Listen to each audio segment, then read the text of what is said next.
కూడా కలుసుకొని కేంద్రానికి సంబంధించిన ప్రగతిలో భాగస్వాములు కావాలి. దీంట్లో ఈ స్పిరిట్ ఆఫ్ కోఆపరేటివ్ ఫెడరలిజంని మీరు డైల్యూట్ చేస్తూ నిర్లక్ష్యం చేస్తూ ఇంకో ప్రక్కన కోఆపరేటివ్ ఫెడరలిజం గురించి మాట్లాడుతూ రాష్ట్రానికి సంబంధించిన విధులు నిధులు హక్కులను కాలరాస్తూ కేంద్ర ప్రభుత్వం ఆ విధంగా ముందుకెళ్తా ఉంటే తప్పకుండా మన బాధ్యతగా ఈరోజు మన గౌరవ శాసనసభ్యులు ఏ పార్టీకి సంబంధించిన వారైనా కానీ కేంద్ర ప్రభుత్వం అనుసరిస్తూ ఉన్న విధానాన్ని వీరు తప్పుగా వెళ్తూ ఉన్నారు, ఇది సరికాదు, ఈ రాష్ట్రం దేశంలో కూడా భాగస్వామ్యం అని చెప్పడానికి అందరం కూడా ఇక్కడ కూర్చున్నాం అధ్యక్ష. ఈరోజు మేము కాదు అంటే ఈ రాష్ట్రానికి సంబంధించిన ప్రజలకు సంబంధించిన అంశం విషయంలో మేము ముందుండడం లేదు అని అంటే మీరు ఒక్కసారి ఆలోచన చేయమని కోరుతా ఉన్నాను అధ్యక్ష. అదేవిధంగా నీతి ఆయోగ్తో పాటు అనేక సందర్భాల్లో 14th ఫైనాన్స్ కమిషన్కు సంబంధించి రాష్ట్ర ప్రభుత్వం అనేక సంవత్సరాలుగా అడుగుతూ ఉంది. రాష్ట్రానికి సంబంధించిన పన్నుల డివల్యూషన్ని 42% మీకు వచ్చే గ్రాస్ ట్యాక్స్ రెవెన్యూలో ఇవ్వాలని కోరితే డిమాండ్ చేస్తే దాన్ని కూడా పక్కన పెట్టడం జరిగింది అధ్యక్ష. ఈరోజు మళ్ళా ఆర్టికల్ 275 రాజ్యాంగానికి సంబంధించి కూడా దాన్ని కూడా ఫైనాన్స్ కమిషన్ ఏది చెప్తే commission manage transfer to states విషయంలో కూడా 10 సంవత్సరాలుగా మన రాష్ట్రానికి ఏ విధమైన లాభం చేయలేదు. మేము చెప్తా ఉన్నాం అధ్యక్ష, ఈరోజు మోస్ట్ సెంట్రలీ స్పాన్సర్డ్ స్కీమ్స్కి సంబంధించి రాష్ట్రానికి సంబంధించిన మనకు సంబంధించిన అనేక అంశాల విషయంలో కేంద్ర ప్రభుత్వ నిర్ణయాలు రాజ్యాంగ స్ఫూర్తికి విరుద్ధంగా తీసుకోవటం జరిగింది.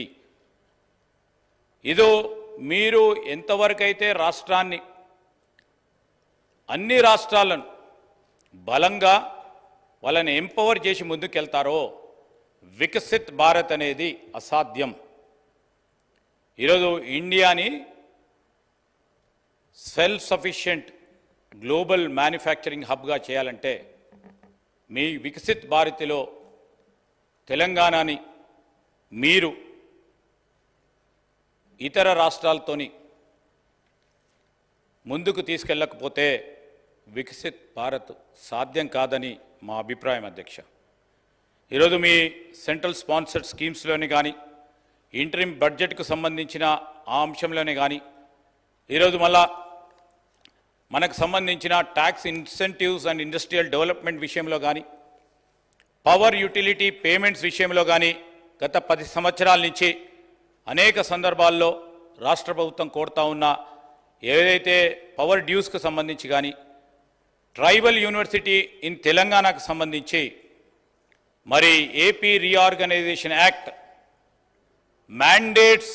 the establishment of Telangana University in Telangana, Tribal University in Telangana. ఈరోజు దాని విషయంలో కానీ ఓవరాల్ బడ్జెట్ అసెస్మెంట్ విషయంలో కానీ ఈరోజు నష్టం జరిగిన మాట మనం అందరం కూడా చూస్తూ ఉన్నాం అధ్యక్ష. ఏపీ రీఆర్గనైజేషన్ యాక్ట్ 2014కు సంబంధించి ఈరోజు మనం ఏ విధంగానైతే ఆ యాక్ట్కు సంబంధించిన షెడ్యూల్స్ 9 and 10కు సంబంధించిన అంశాలు కానీ లేకుంటే సెక్షన్ 93 ఆఫ్ రీఆర్గనైజేషన్ యాక్ట్ కానీ అదేవిధంగా division of organisations under schedule 9 and 10 విషయంలో కానీ సెంట్రలీ స్పాన్సర్డ్ స్కీమ్స్కి సంబంధించి ఆ నిధులు కేటాయింపుల విషయంలో కానీ అనేక అంశాల విషయంలో అధ్యక్ష, కన్స్ట్రక్షన్ వర్కర్స్ విషయంలో కానీ ఈరోజు మేము చెప్తా ఉన్నాం ఎక్స్పెండిచర్ చేసిన అంశాల విషయంలో కానీ బ్యాక్వర్డ్ డిస్ట్రిక్ట్స్ సంబంధించి ఈరోజు తెలంగాణ యావత్ అంతా కూడా మొత్తం కూడా ఆ బ్యాక్వర్డ్ డిస్ట్రిక్ట్స్లో పెట్టకుండా చాలా అనేక ప్రాంతాలు ఇతర రాష్ట్రాలకు సంబంధించి మరొక్కసారి బ్యాక్వర్డ్ డిస్ట్రిక్ట్స్లో వారు ప్రస్తావన చేయటం, నిర్మలా సీతారామన్ గారు ప్రస్తావన చేయటం, మన రాష్ట్రానికి సంబంధించి అనేక వెనుకబడిన జిల్లాలు ఉన్నాయి. ఇప్పటికి కూడా మనం ముందుకు తీసుకెళ్లాల్సిన అవసరం ఉంది, ప్రాధాన్యత ఉంది. ఆదిలాబాదే, భూపాల్పల్లి కావచ్చండి, ఈరోజు ఖమ్మం భద్రాచలం సంబంధించి కాదు, మహబూబ్ నగర్ కొన్ని ప్రాంతాలకు సంబంధించి ఈరోజు ఈ వెనుకబడిన జిల్లాలకు సంబంధించి స్పెసిఫైడ్గా మీరు మెన్షన్ చేయకపోవటం